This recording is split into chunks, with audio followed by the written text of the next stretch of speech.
zing dit lied voor jou alleen, omdat ik zoveel van je hou. Omdat ik weet dat jij alleen dit lied graag horen zou. Een ontdekkingstocht door de Nederlandse amusementsmuziek van weleer met Timo Hovenkamp. De nacht is wonderlijk zo stil.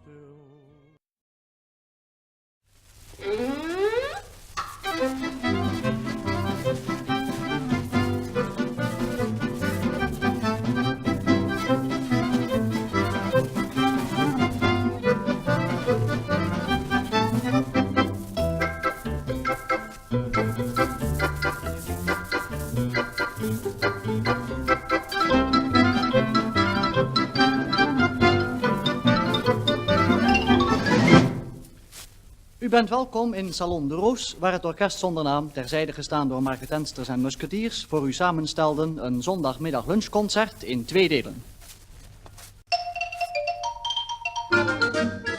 Wie kent niet de fameuze Nederlandstalige klassiekers als de tango O Heideroosje, de wals Het Lied van de IJssel en het pseudo-komische lied Wie zal dat betalen?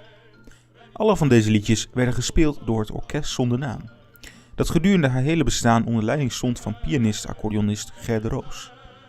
Een virtuoos muzikus, die ook de zakelijke kant van de muziekindustrie goed verstond. Ger de Roos leidde gedurende zijn carrière meerdere orkesten, waarvan de bekendste ongetwijfeld het orkest zonder naam is. Maar, wat deed hij nog meer?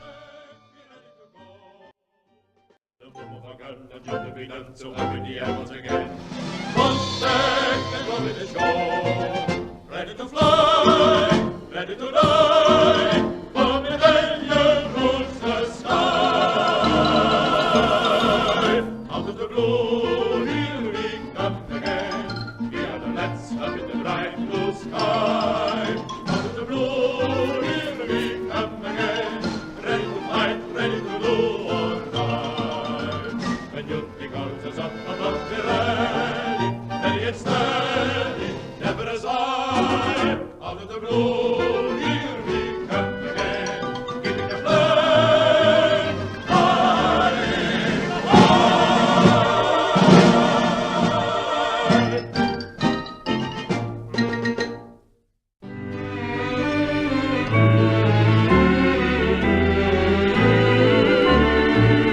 Aan het strand van mooi Havana wacht een meisje. De bijzonder vaardige muzikant Ger de Roos werd geboren op 1 mei 1913 in Amsterdam. In een interview verklaarde de Roos zelf: hoe ik begonnen ben? Wel als pianist bij de ochtendgymnastiek. U weet wel, 1, 2, 3. Dat heb ik 4 jaar lang gedaan. In een ander interview verklaarde de Roos: ik was nog zeer jong en het was een heel erg crisis. De Ramblers, onder leiding van Theo Uremasman, speelden in die dagen in Hotel Hamdorf in Laren. Wij hadden toch geen geld om in die vrij dure zomertuin van Hamdorf een biertje te gaan drinken. Dus wat deden wij?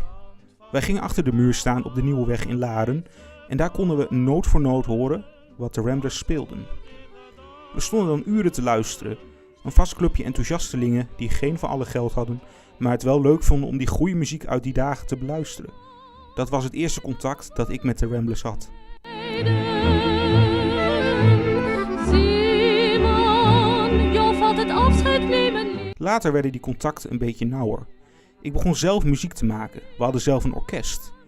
Toen zag ik Theo Uremasman vaker, want dan kocht ik die nummers die zij niet meer speelde voor een kwartje per stuk. Ik ging zo eens in de maand naar Masman toe en kocht 10 partituurtjes voor 2,50 gulden. Daar waren dingen bij als Stop Het, Changing Partners, die dingen van Berlin en Cole Porter. Dat was typisch Theo. Hij was altijd heel erg op bij de tijd. Zijn repertoire moest up-to-date zijn. Oude dingen deed hij weg, maar dan vond hij het fijn om van mij een kwartje te beuren, zakenman als hij was. Ik was dan weer blij met die dingen, want och, zo oud waren ze ook weer niet.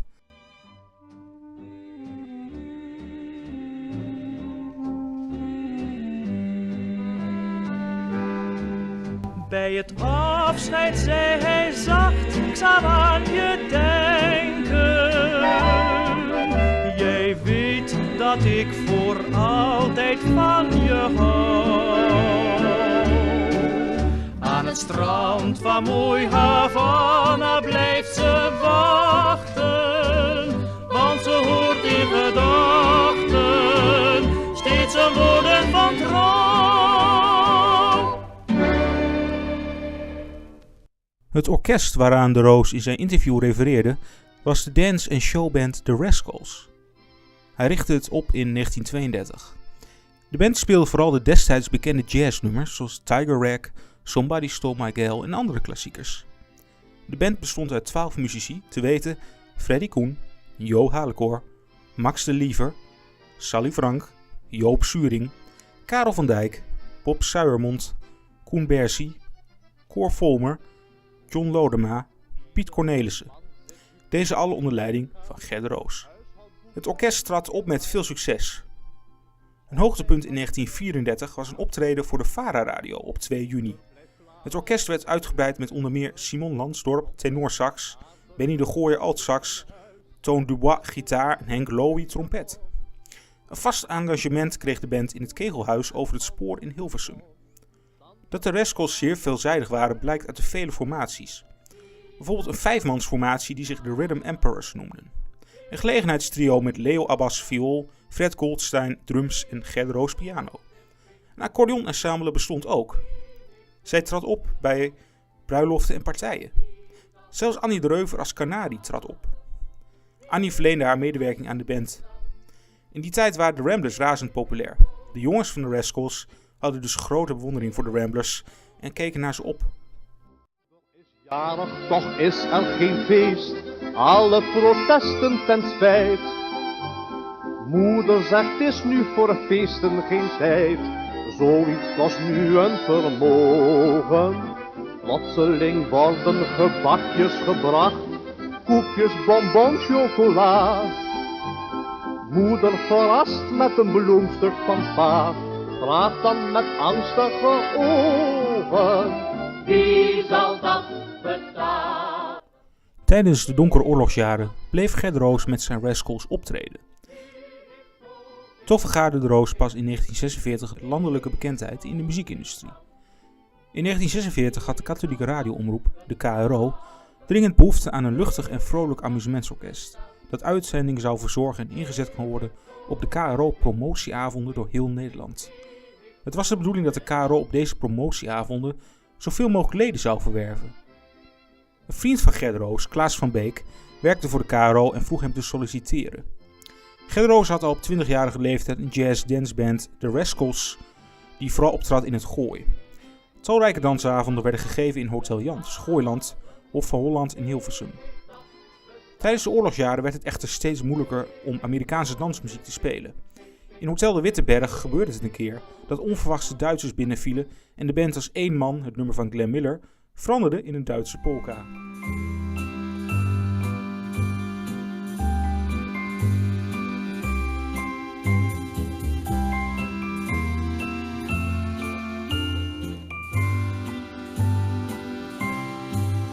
Het is een herinnering zoals zoveel, maar deze ene laat mij niet los. Wanneer in het voorjaar de vlinders spelen, dan denk ik weer aan die dag in het bos.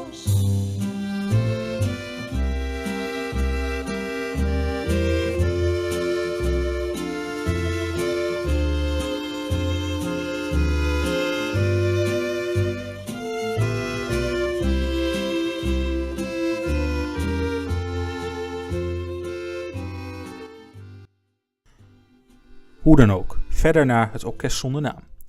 Voor de KRO-auditie werd in de Decca-studio een proefopname gemaakt op glasplaat, met de specifieke sound van het later zo populaire orkest zonder naam. Deze sound was een mix van de toenmaals bekende orkesten, zoals Victor Sylvester, maar ook die van Will Glahe.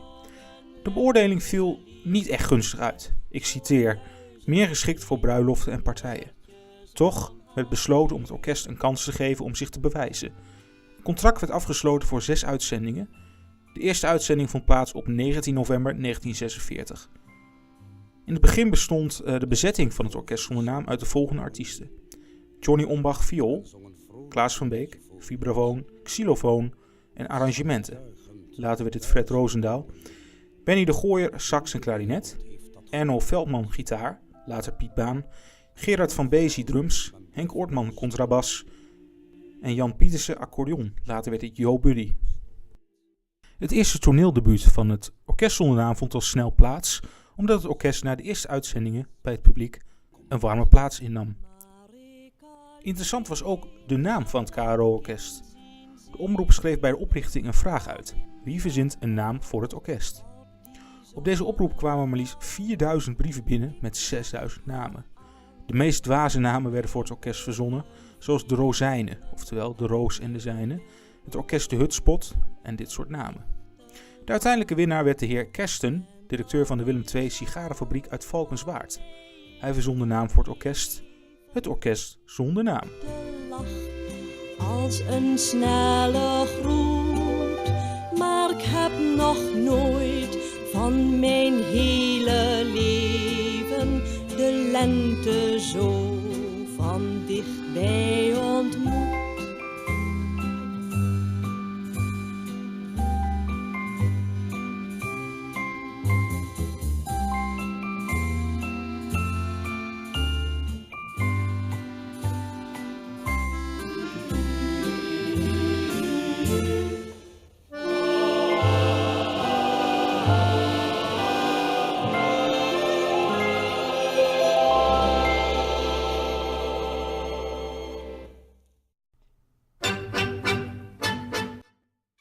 Ger de Roos heeft naast het leiden van een hoog succesvol eigen orkest ook enkele artiesten ontdekt en beroemd gemaakt. Een van de vele successen werd ook de van oorsprong Duitse slager De Speeltuin, gezongen door de 7-jarige Helentje van Capelle. Het origineel Pak die Badehose ein werd door tekstschrijver en muzikale clown Bob Blijenberg van een pakkende tekst voorzien. Toen de tekst geschreven was, werd er gezocht naar een goede kinderstem. Uit 30 kinderen werd Helentje van Capelle gekozen. Als dochter van de accordeonist Frans van Capelle had zij het lied snel onder de knie. Ook het kinderkoor De Karekieten onder leiding van Willy François deelde mee in het succes. Meer dan 25.000 grammofoonplaten werden verkocht. In die tijd een record voor de platenindustrie. Tijdens de tourneeavond van de KRO-parade in Utrechtse Tivoli werden de artiesten van het lied gehuldigd. Toch was niet iedereen zo enthousiast over het succes van De Speeltuin.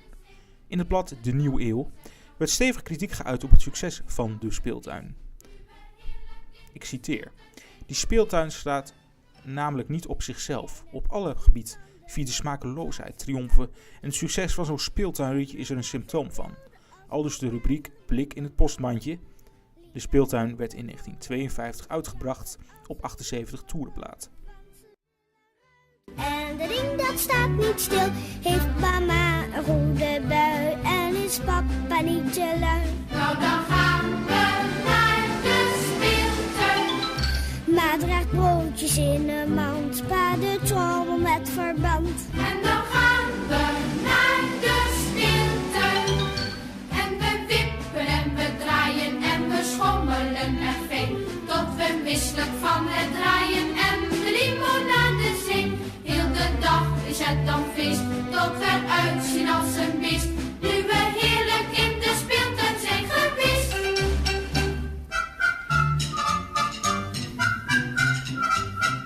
Nou dan gaan we naar de speeltuin.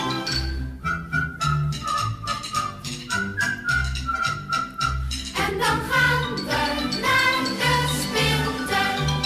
En we wippen en we draaien en we schommelen zo fijn, tot we misselijk van het draaien en de limonade zijn. Heel de dag is het dan feest, tot we uitzien als een beest, nu we heerlijk in de speeltuin zijn geweest.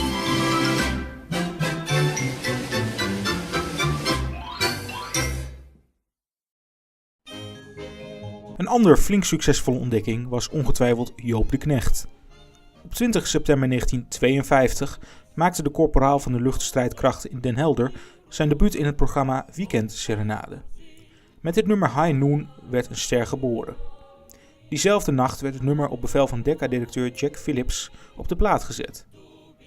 Met het orkest zonder naam, versterkt met violen, producer Nico Boer en opnameleider E.F. Wijngaard, onder het toeziend oog van Jack Phillips en echtgenote Annie Reuver, werd tot diep in de nacht doorgewerkt. Joop de Knecht werd ontdekt door Toby Rix, de muzikale clown. De echtgenote van Toby Rix was een zuster van zijn vriend John Groenhuizen. Ze vormden het Rainbow Trio en traden regelmatig op. De grote doorbraak voor Joop de Knecht kwam met de vertolking van het nummer High Noon. Du bist die Rose vom Wörthersee.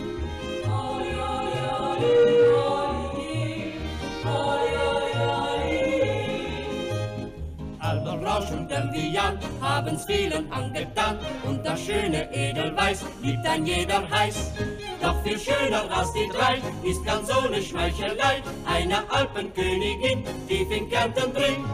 Auf den Wasser schwimmt sie hier und wer sie sieht, der sagt zu ihr: Du bist die Rose vom Wörthersee.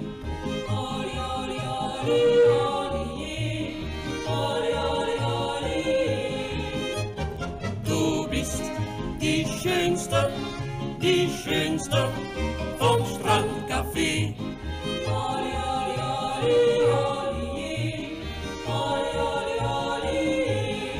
Und alle Herren an den Tischen, die Fischer beim Fischen, die kommen um ihre Ruhe. Und auf die alten Karawanken, die wanken und die schwanken, und schuld dran bist du. Du bist die Rose vom Wörthersee.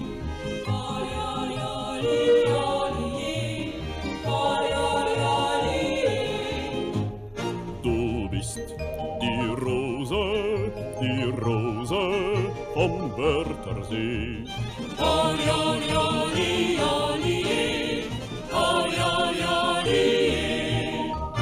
Du bist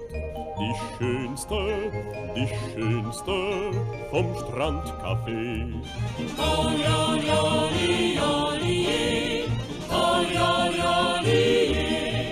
Und alle Herren an den Tischen, die Fischer beim Fischen, die kommen um ihre Ruhe. Und auch die alten Karawanken, die wanken und die schwanken, und schuld dran bist nur du. Du bist die Rose vom Wörthersee.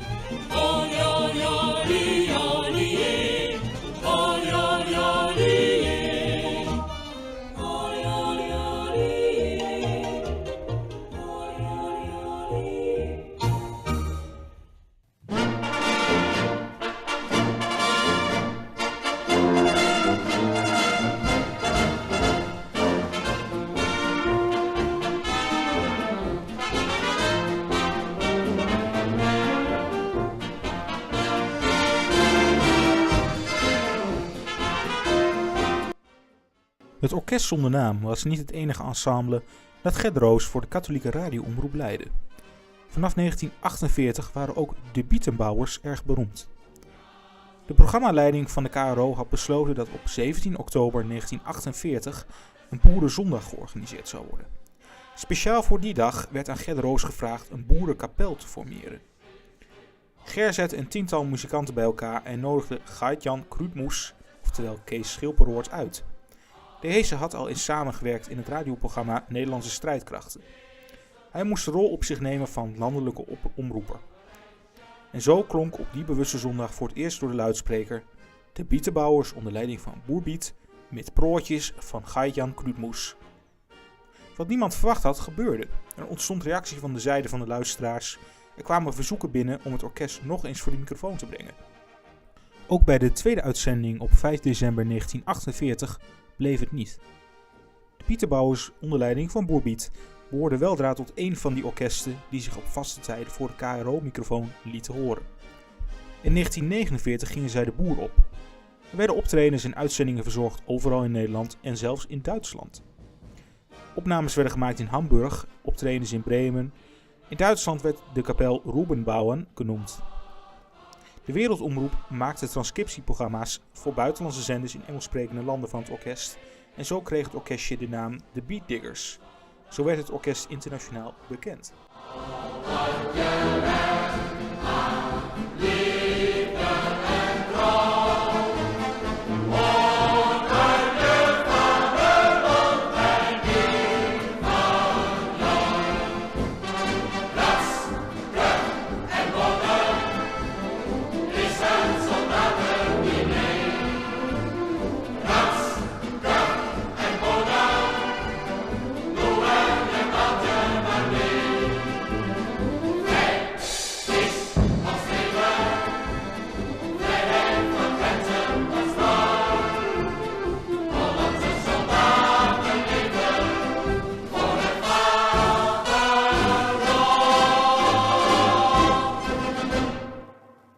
Aan al het goede komt een eind, dus ook aan het orkest zonder naam. Begin oktober 1954 liepen de moeilijkheden tussen enerzijds Gert Roos en anderzijds de muzici zo hoog op dat het een onhoudbare situatie werd. Zoals meestal in artiestenkringen speelde het salaris bij de optredens van de muzici een grote rol. De bietenbouwers gingen regelmatig op tournee in het hele land. Boerbiet had de merchandising in eigen hand. Voor die tijd was het heel bijzonder om allerlei spullen te kunnen kopen dat met het orkest te maken had. Zo werden er kleine klompjes, bietenbouwer kruikjes, asbakjes en programmaboekjes speciaal vervaardigd voor deze avonden. De opbrengsten van deze spulletjes werd niet gedeeld met de muzici die hierover verbolgen waren. Citaat van Gert Roos uit een krantenartikel is als volgt. De muzici van mijn orkesten zijn de best betaalde in het gehele land. Het gaat er niet om dat zij te weinig, maar ik te veel zou verdienen. Ook zouden zij kwaad zijn over het engageren van andere muzici voor grammofoonplaatopnames. In eerste instantie werd de ontslagaanvraag door de programmaleider Toon Rammelt afgedaan als een opwelling. Zag ik je weer, het huisje op de heide, kan ik maar niet vergeten en droom. Het orkest zonder naam ging verder als de zingende en spelende troubadours onder leiding van een van de muzici, Jo Buddy. De bietenbouwers bleven platenopnamen maken onder deze naam voor Philips, maar voor de KRO-radio werden de bietenbouwers omgedoopt tot de Boertjes van Buten. Gert Roos ging grammofoonplaten verkopen in de Stationsstraat te Hilversum, waar hij zijn eigen muziekhuis had. In het najaar van 1956 werd Gert Roos benaderd door Jean Antoinetti van de VARA om een grammofoonplatenprogramma van oude platen te presenteren. Onder de naam van Schijvenspeurder werd het programma gelanceerd. In 1984 werd de zaak van Gert Roos verkocht en op 16 oktober 1994 is Gert Roos overleden. Heb ik jou voor het eerst gekust.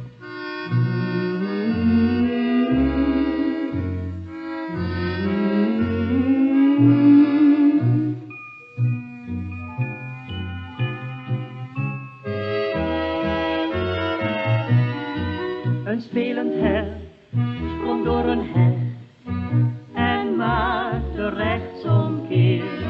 Je gaf een gil en rende weg en nooit zag ik je weer. Het huisje op de heide kan ik maar niet vergeten en droom ik van dat huisje, dan droom ik ook